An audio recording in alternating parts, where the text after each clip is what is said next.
చూస్ country delight, live better. ఇప్పుడే country delight app ని download చేసుకోండి.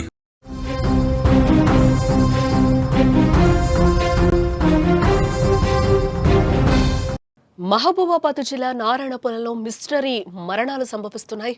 అప్పుడు తమ్ముడు, ఇప్పుడు అన్న కన్నుమూత. ఏడాదిలో ఒకే కుటుంబంలో 2 చిన్నారులు మృతి చెందారు. చిన్నారుల మృతిపై అనేక అనుమానాలు కలుగుతున్నాయి. మనీష్పై గతంలో హత్య యత్నం చేసినట్లుగా తెలుస్తోంది. కుటుంబ సభ్యులు కూడా అదే చెప్తున్నారు. దీంతో మనీష్ మృతిపై అనుమానాలు వ్యక్తమవుతున్నాయి.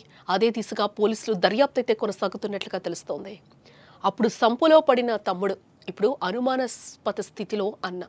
ఒకే కుటుంబంలో 2 చిన్నారులు మృతి చెందడం మహబూబాబాద్ జిల్లా నారాయణపురంలో ఇది మిస్టరీగా మారిందని చెప్పుకోవచ్చు. వరుస మరణాలు ఆ కుటుంబాల్లో తీవ్ర విషాదాలు నింపాయి. అయితే ఇక్కడే అనేక అనుమానాలు కలుగుతున్నాయి. వారిది సహజ మరణమా, లేక ఇంకేమైనా కోణం దాగుందా? ఇదిగో ఇప్పుడు ఇదే ప్రశ్న నారాయణపురంలో ఎవరిని కదిలించినా వినిపిస్తోంది. ఒకే కుటుంబంలో అన్నదమ్ముళ్ళు, అది కూడా చిన్నాడు చనిపోయిన ఏడాది కాకముందే అన్న చనిపోవడం మిస్టరీ మరణాలను తలపిస్తున్నాయని కూడా అక్కడ ఉన్నవారు చెప్తున్నారు.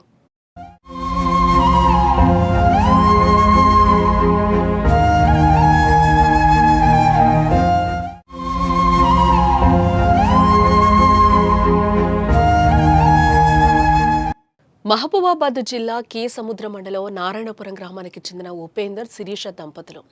రెక్కాడితే కానీ డొక్కాడని కుటుంబం వారిది. వారికి 3 సంతానం. 3 కుమారులే.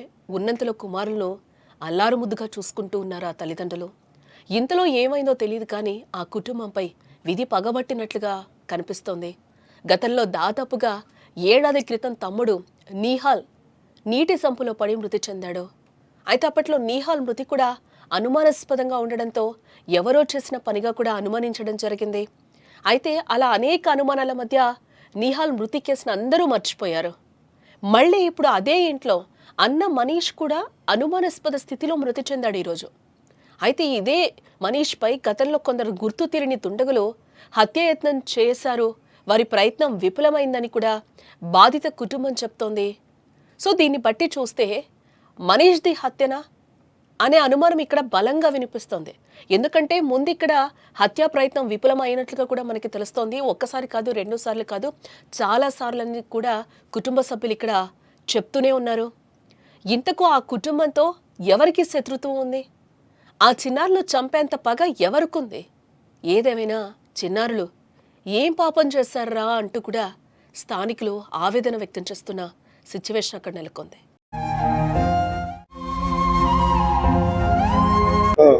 గతంలో నీకు ఎంతమంది కొడుకులు? నీకు 3.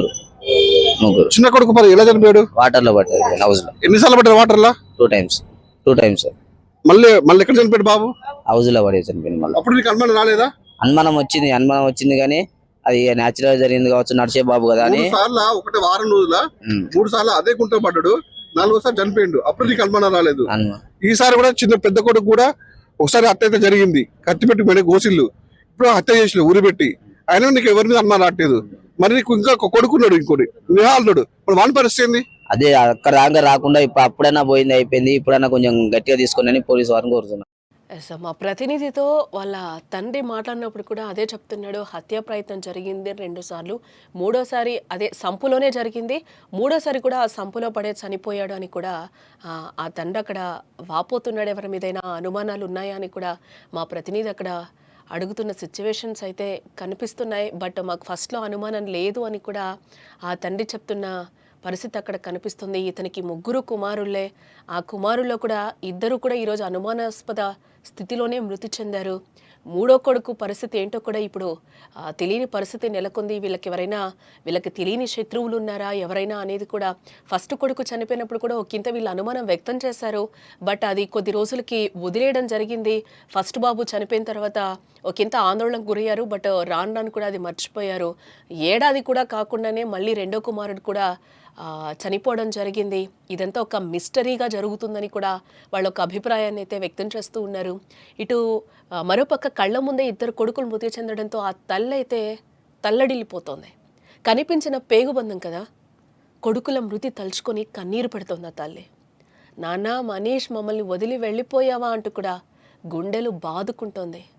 అప్పుడు తమ్ముడు, ఇప్పుడు నువ్వు నేనేం పాపం చేశాను బిడ్డ అంటూ కూడా గుండెల బాదుకుంటుంది ఆ తల్లి.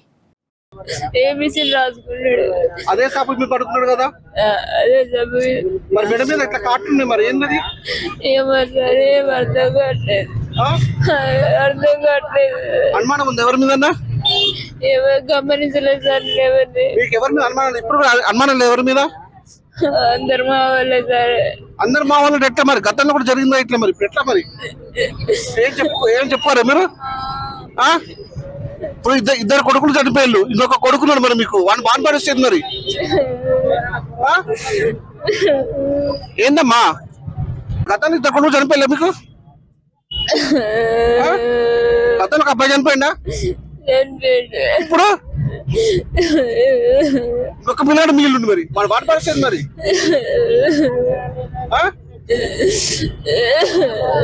ఏందమ్మా?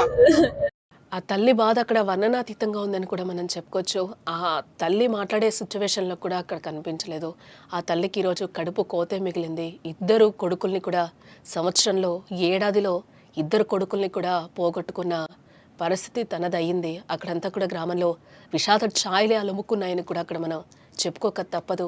ఇంకొక కుమారుడు ఉన్నాడు. ఆ కుమారుడు పరిస్థితి ఏంటి అని అడిగితే కూడా తను చెప్పే సిచ్యువేషన్లో లేదు.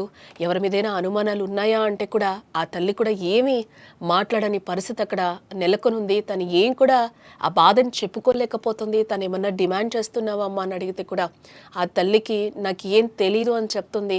అంతా తనకు ఒక అయోమయంగా ఉంది. ఎందుకంటే ఏడాదిలో ఇద్దరు కొడుకులు చనిపోయిన పరిస్థితి ఆమెలో ఉంది కాబట్టి ఆమె ఏం చెప్పలేని సిచ్యువేషన్ అక్కడ నెలకొందని చెప్పుకోవచ్చు. ఇంకొక కొడుకున్నాడు. ఆ కొడుకు పరిస్థితి ఏంటో కూడా అర్థం కాని సిచ్యువేషన్. ఏడాదిలోనే ఇద్దరు కొడుకుల్ని పోగొట్టుకుంది. నేనేం పాపం చేశానురా అంటూ కూడా ఆ తల్లి తల్లడిల్లిపోతుంది. ఆమె బాధను కూడా ఎవరూ తీర్చలేంది. అక్కడంతా కూడా తీవ్ర విషాద ఛాయలు అలుముకున్నాయి. ఆ చిన్నారుల మృతితో కూడా ఆ గ్రామంలో అన్నీ కూడా తీవ్ర విషాద ఛాయలు అలుముకున్నాయి. ఇక చిన్నారుల వరుస మరణాలపై పలు అనుమానాలు వ్యక్తం చేస్తున్న పోలీసులు చిన్నారులది హత్యనా లేక సహజంగా జరిగిందా అనే కోణంలో కూడా పోలీసులు దర్యాప్తునైతే కొనసాగిస్తున్నారు. ఇక లేత్తలేడు చేతులన్నీ కట్టెదరుచుకుపోయినాయి. మనిషి అని లేపిన పిల్లలు మనం లేపిన మనిషి అని చేయబట్టి గుంజితే కట్టెదరుచుకుపోయింది. ఇట్టినే వంక పోయింది. ఓ నావా నా కొడుకు ఏవో వంకర పోయిన చేతులన్నీ కాళ్ళనే ఆయన మాత్రం లేపుకొని వచ్చిన కింద గులబడి ఏడ్చినాక మా గోడలు వచ్చి ఆమె బాగా గోడలు వచ్చి మిన్ను అంతా అదురు పెట్ట కాగత్తమ్మని ఆ పిల్లరి చేతులు కాళ్ళని నలిచింది. తీసుకుపోయిండు హాస్పిటల్ తీసుకుపోయారు బండి మీద. ఆ నుంచి వచ్చి ఇల్లు చచ్చిపోయింది అని చెప్పింది. ఇంటికి తీసుకొచ్చిర్రు. నేను ఇంటిని చేస్తానని చూడ నా కొడుక.